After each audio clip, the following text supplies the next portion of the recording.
दुनिया के अंदर सब लोग यही चाहते हैं कि सब लोग उनके विषय में अच्छा सोचें, अच्छा बोले, लेकिन ऐसा होता नहीं है हकीकत में साहब।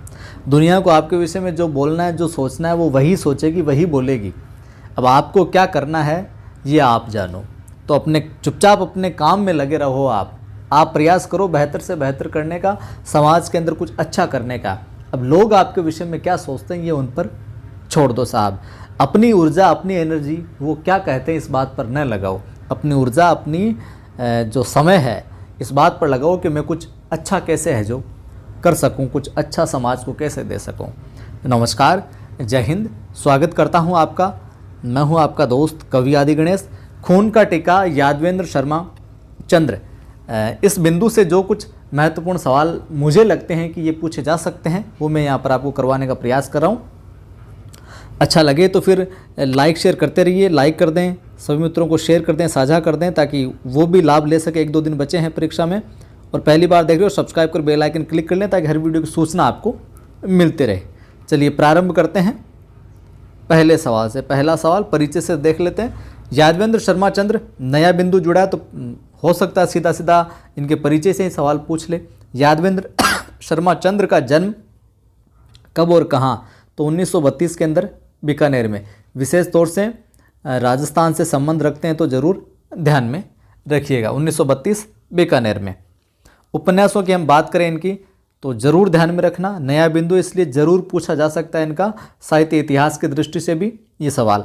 यादवेंद्र शर्मा के प्रमुख उपन्यासों की मैं बात करूं तो खम्मा अंदाता, खमागणी बोलते हैं ना, वही खम्मा अंदाता, मिट्टी का कलंक, जनानी ड्योढ़ी, एक और मुख्यमंत्री, 1000 घोड़ों पर सवार, दिया जला दिया बुझा और मोह भंग।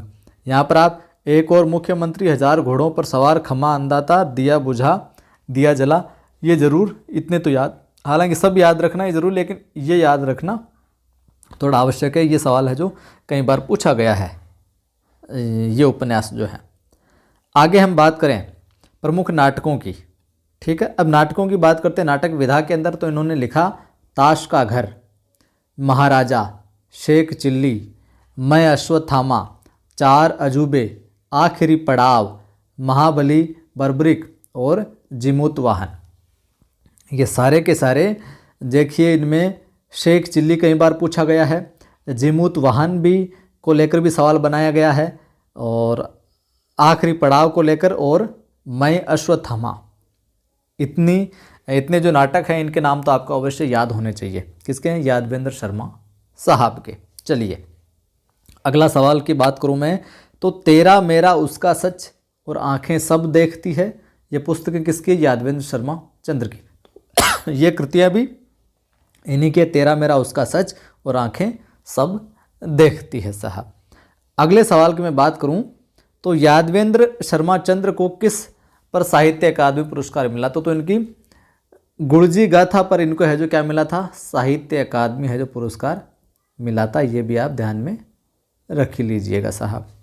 आगे हम बात करें राजस्थानी भाषा की। ये सवाल इम्पोर्टेंट है, ज़रूर ध्यान में रखें। राजस्थानी भाषा की पहली रंगीन फिल्म लाज राखो रानी सती की जो पटकथा है ना, वो यादवेंद्र शर्मा चंद्र ने ही लिखी थी। राजस्थानी भाषा की पहली रंगीन फिल्म लाज राखो रानी सती, इसकी पटकथा जो है वो लिखने वाले कौन थे? यादवेंद्र शर्मा चंद्र। महत्वपूर्ण बन जाता है ये सवाल, तो ज़रूर आप ध्यान में रखिएगा साहब। अब खून का टीका अपने जो पाठ्यक्रम में जुड़ा है। खून के टीका जो किस प्रकार का उपन्यास है? एक ऐतिहासिक उपन्यास है, ठीक है। हिंदी साहित्य इतिहास के गधे विधाओं के अंदर आप आगे जाओगे तो अलग अलग प्रकार के उपन्यासों को कैटेगरी में बांटा गया, श्रेणी में बांटा गया। वहाँ पर देखें हम तो ऐतिहासिक उपन्यास है, एक हिस्टोरिकल नोवेल है खून का टीका। ध्यान में रखना इस चीज़ को, ये पूछा जा सकता है। ये सवाल पहले पूछा गया है एक बार नेट के अंदर कहीं। खून का टीका उपन्यास किसके जीवन पर आधारित है? राणा हमीर के जीवन पर। यह सवाल बिल्कुल बेसिक सा है, लेकिन सीधा जो पाठ्यक्रम में शामिल है खून का टीका डायरेक्ट है जो उस पर अटैक करता है, मूल बिंदु पर, इसके केंद्र में अटैक करता है कि किस पर आधारित है, किसके जीवन पर आधारित है। तो राणा हमीर के जीवन पर बेस्ड है ये। सवाल है अगला, राणा हमीर गोहिल राजवंश की किस शाखा के थे? तो सिसोदिया शाखा से ये संबंध रखते थे। किस शाखा से? सिसोदिया शाखा से।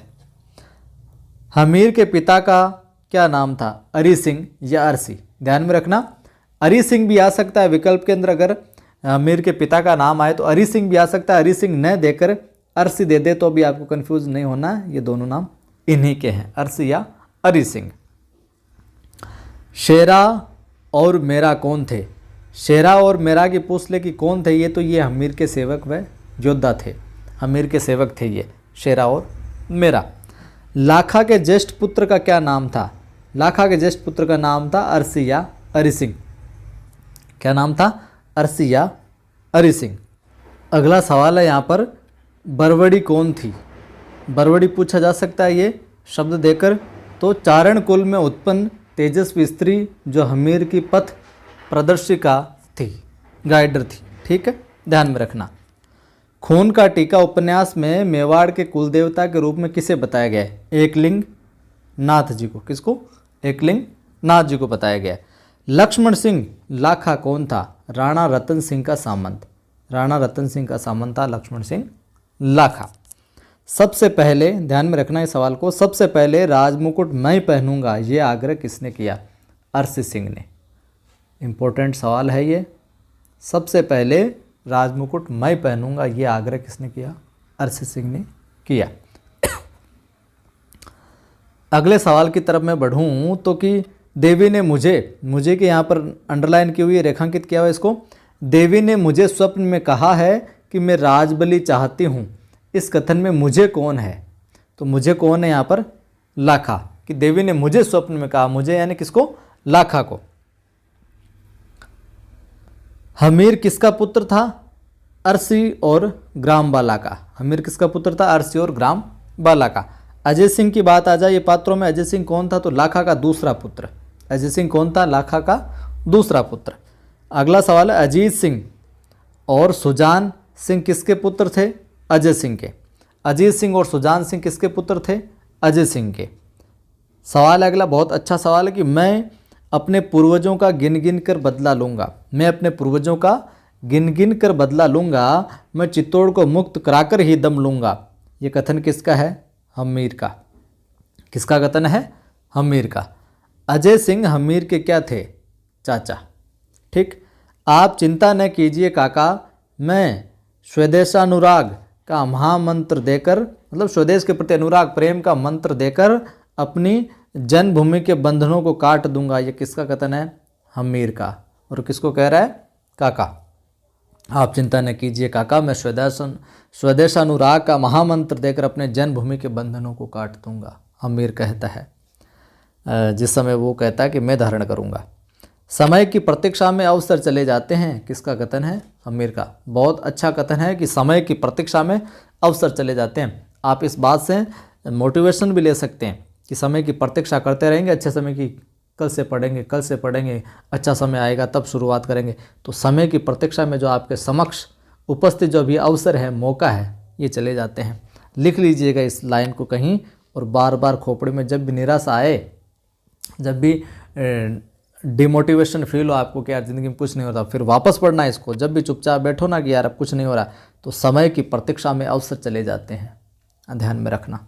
हमीर का कथन है, बहुत अच्छा कथन है। डाकू मुंजा किस गांव में जलसे में गया हुआ था? सामेरी गांव में। किस गांव में गया था ये डाकू मुंजा? सामेरी गांव में जलसे में गया हुआ था। डाकू मुंजा को किसने मारा? हमीर ने। डाकू मुंजा को किसने मारा? हमीर ने।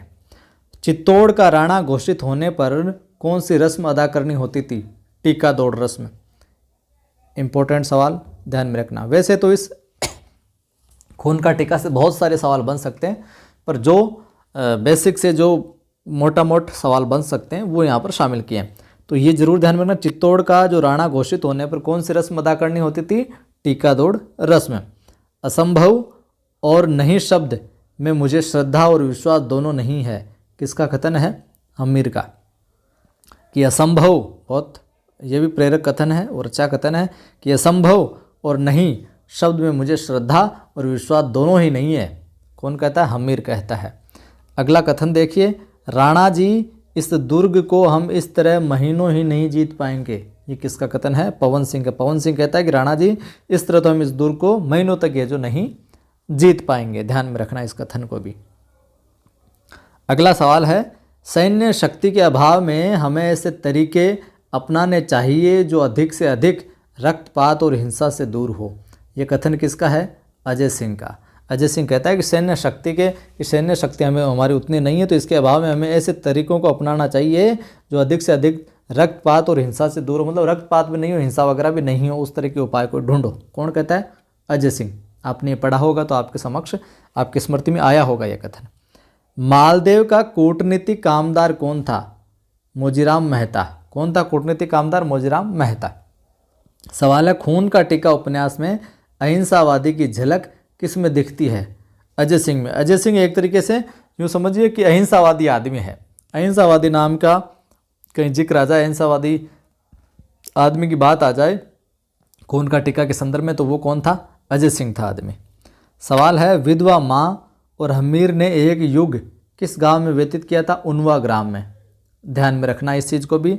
विधवा माँ और हमीर ने एक युग किस गांव में व्यतीत किया था? उनवा ग्राम में है जो रहे थे।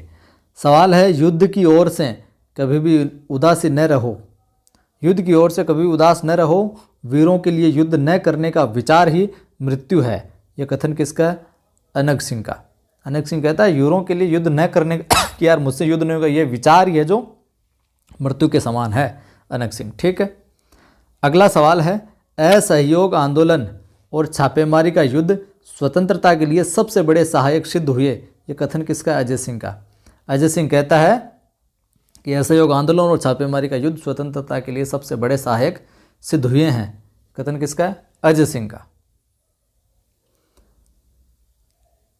अगला कथन है, मैं सौगंध खाता हूं कि जहां मेवाड़ियों का पसीना बहेगा वहां मेरा खून बहेगा। यहाँ सौगंध कौन खा रहा है? जैसा या जेता। जैसा या जेता कसम खाता है कि मैं सौगंध खाता हूँ कि जहाँ जहाँ मेवाड़ियों का पसीना बहेगा ना, जहाँ मेवाड़ियों का पसीना बहेगा वहाँ पर मेरा खून बहेगा। कौन? जैसा या जेता। युद्ध बंद करो, युद्ध बंद करो, ये मनुष्य को राक्षस बनाता है। ये किसका कथन है? चारण अमरदान का। चारण अमरदान का। युद्ध बंद करो, युद्ध बंद करो, ये मनुष्य को राक्षस बनाता है। तो ये थे कुछ महत्वपूर्ण सवाल। अच्छे लगे तो लाइक शेयर कर दीजिए।